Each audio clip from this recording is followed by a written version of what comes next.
with number theory, we're in David Burton's chapter 4. Just wanted to call to mind a couple of very, very, very famous ideas. If you look right up here where I'm jostling, one divisibility test that we have in mind is this: a positive integer is divisible by 9 if and only if the sum of the digits in its decimal representation is divisible by 9. Much like you'd have with the sum of the digits to check if you're divisible by 3. You also have a very important theorem in regard to being divisible by 11. And that's right here in the middle of the page. Theorem 4.4 also serves as the basis for a well-known test for divisibility by 11. An integer is divisible by 11 if and only if the alternating sum of its digits is divisible by 11. So I think the most helpful thing you could do is to take a look right here at the bottom of the screen, example 4.6, right up here. We have a very large number, 1,571,724. We could check if this number is divisible by 9. It says because the sum of the digits, add them up, 1 plus 5 plus 7 plus 1 plus 7 plus 2 plus 4, is going to add up to 27. 1 plus 5 is 6, 6 plus 7 is 13, plus 1 is 14, plus 7 is 21. 20, add 2 more, you're up to 23, plus 4 it's 27. You can see what's happening. That number is divisible by 9. That means that this original number is divisible by 9 as well. Likewise, we can take a look at the alternating sum. Take a look at this. Start at your final digit. And keep that positive. So we'll say 4 minus a 2 plus a 7. So start at that 1's digit and then alternate, add to the next ones with a minus. So 4 minus 2 plus 7 minus 1 plus 7 minus 5 plus 1. That adds up to 11, which is divisible by 11. That means that this number is divisible by 11 as well. And these are the two very important divisibility tests that get used quite a bit even in math team competitions. So we're going to take a look at a number of problems together right now. In the problem set, I believe it's problem number 5, although it could also be problem number 6. I forgot which one. But you can see that there are two large numbers that are multiplied together. 51,840 times 273,581, and evidently you get this very large sum right over here, and the big question is, can you find the missing digit x? Now we know that x has to be between 0 and 9, and it must be an integer. That's the only way we could really have a digit here. You can only have numbers such as 0, 1, 2, 3, 4, 5, all the way up to 9. No decimals, no fractions. And the question is, could we find that? Of course, if we had a calculator, we could do that pretty quickly. But we could very quickly arrive at problems even where a calculator would not help us out. Maybe one of the biggest helps that we could have would be to consider looking at this perhaps in mod 9. If we were looking at this in mod 9, or if we were trying to check if we were divisible by 9, maybe that's the bigger picture. Take a look at this 51,841. If we were to add up these digits, 5 plus 1 plus 8 plus 4 plus 0. 5 plus 1 is 6. Plus 8 is 14, plus 4 is 18.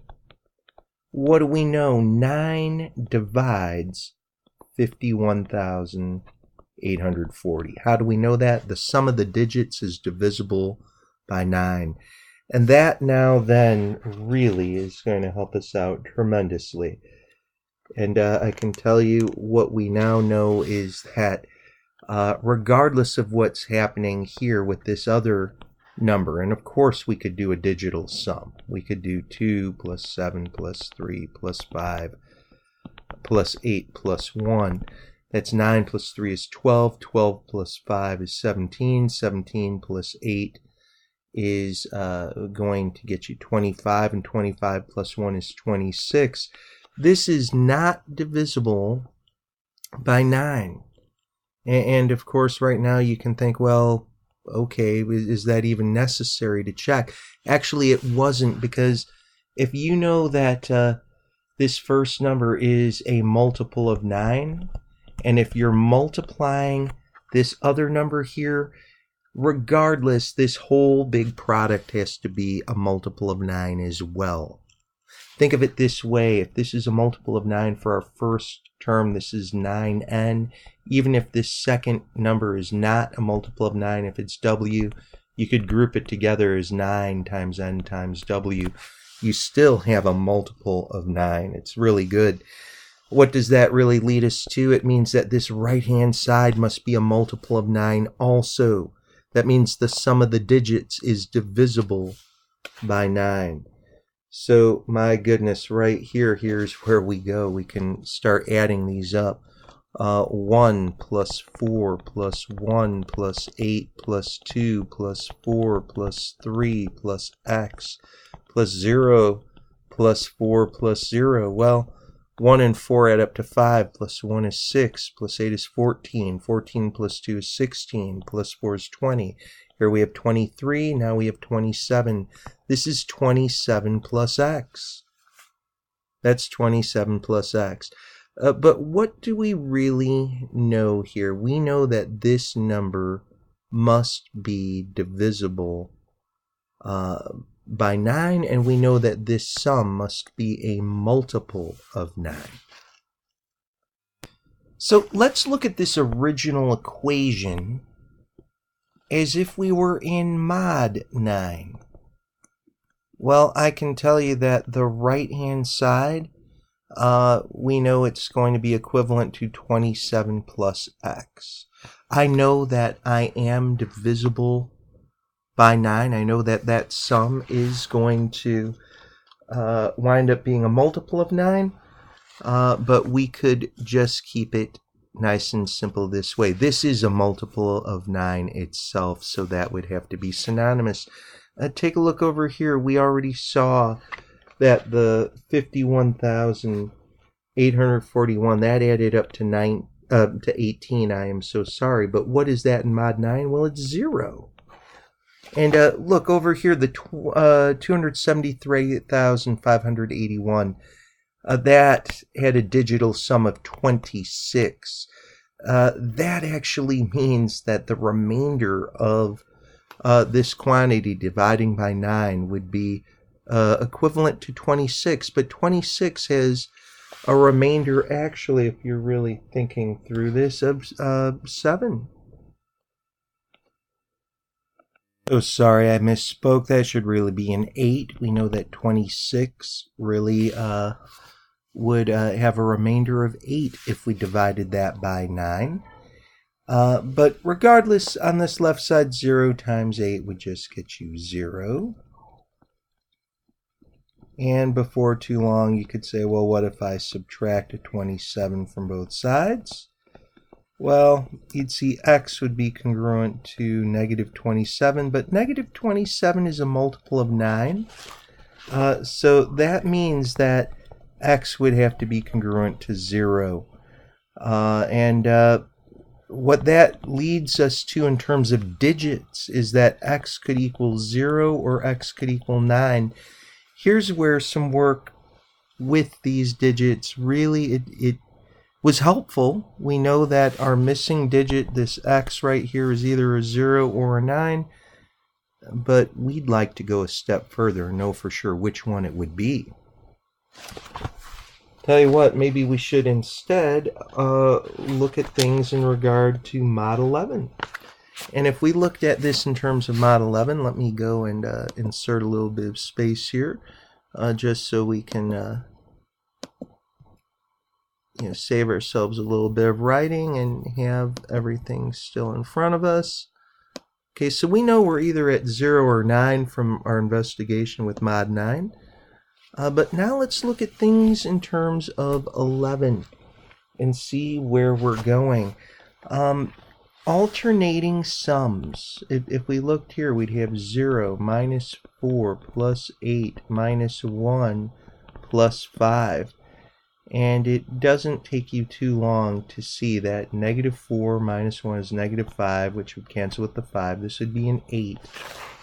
And this would be a remainder of 8 when we divide by 11 in mod 11.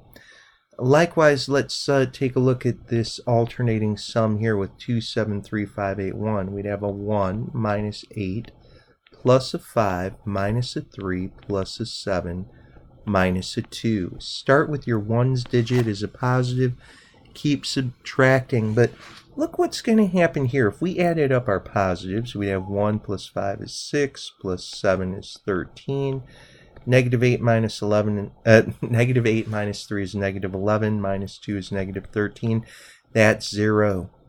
Wow, what does that really tell us? It means that this number, the 273,581, it is divisible by 11.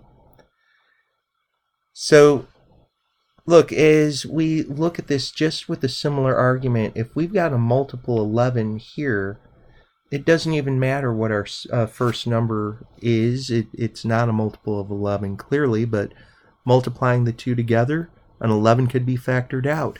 What does that really mean? It means, look here on the right side, this must be a multiple of 11 then. Let's do an alternating sum. 0 minus 4 plus 0 minus an x plus a 3 minus a 4 plus a 2 minus an 8 plus a 1 minus a 4 plus a 1. And if we were to just put all of our positive terms together real quickly as with our negatives, let's see here. You can see clearly we've got some like terms here. We've got negative 4 plus 3, that's negative 1. Negative 1 minus 4 is negative 5. Negative 5 plus 2 is negative 3. Negative 3 minus 8 is negative 11. Negative 11 plus 1 is negative 10. Negative 10 minus 4 is negative 14. And negative 14 plus 1 is negative 13. And then we'd have our minus x right here. So we have negative 13 and then minus x. So if we looked at this in terms of mod 11, this equation is 8 times 0, and I'm talking about this original equation right here, 8 times 0, and that would be congruent to negative 13 minus x right here, and here we have mod 11. Now, obviously 8 times 0 is just going to be a 0, just as we have right here. And, real quickly, we could do a couple of things. We could add a 13 to both sides. If you wanted to. And here would be our opposite x. And 13, by the way, is really 2. If you think of it that way. Subtract an 11. But you have to remember this is opposite of x. So we have to think about what digit would make that so. What you could do is multiply both sides by a negative 1. And then looking right here, you could say x would be negative 2. But if we add an 11, remember if you ever add an 11, you could always get your equivalent form here in your mod. So what digit are we really looking for? It's really the 9. Remember before we said that, we did some earlier work. X could be 0 or X could be 9. But here you could see that we definitely have the 9. So X is going to have to be a 9 in this regard. So it's problems like this where you might be able to do some creative problem solving to help you out.